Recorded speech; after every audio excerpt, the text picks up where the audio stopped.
right, we're speaking with Gabby Huguenin about something very near and dear to us, keeping our money and growing our money. So here's a question for you, Gabby. In your frequently asked questions, people often say, am I going to get audited?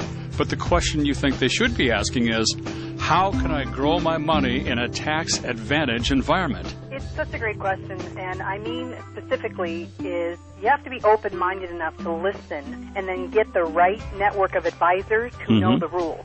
So who are the advisors that we're taking advice from? Typically CPAs and attorneys or for financial planners. And when I mean financial planners, I mean somebody who is actually proactive and helping you with a wealth plan that fits your personal situation, and ultimately who know the rules. When I say knowing the rules, I mean the code, I mean what's new, I mean what's coming out, and there's about 3 places that are tax advantage environments that you can have control over the basis of your taxes. Number 1 is entity structuring, having the proper entity structuring in place if you're in business. And by that, Gabby, do you mean an S corp, a C corp, an LLC? Is that what you're talking about there? I do. For those who don't know. Yes, I do mean that. And for those who don't know, I mean as far as LLCs or S corporations or C corporations or trusts, different things like that, they're structured in a way that's specific to that person's needs to help them be in a minimum tax bracket that's legitimate.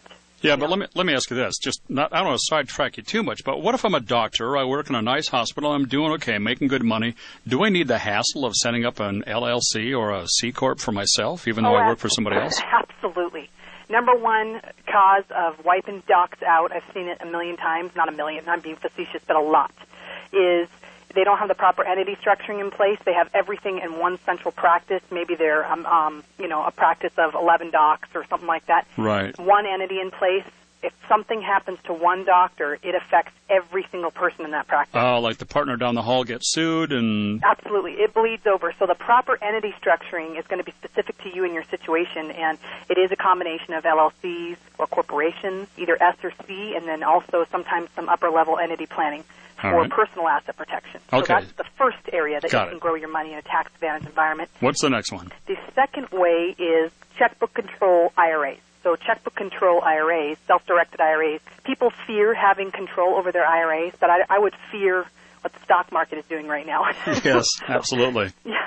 So looking at it, self-directed IRAs are one of the number 2 ways, as far as it's a second way that you can grow your money in a tax advantage environment. By having checkbook control, you can have an IRA LLC, you can have an IRA 401k, and you can run things through there that normally would be done a different way. So it's a complete tax advantage environment. And then the third area is in the banking system, and it's the infinite banking concept, and it's where insurance can be used as a tool to actually help you instead of hinder you. So check those 3 areas out. Beautiful. So if somebody wants to answer the question, how can I grow my money in a tax advantage environment, they should look at your blog or give you a call. That is correct. And we'll help you customize a plan that fits you. It's like a diagnostic process, and that's what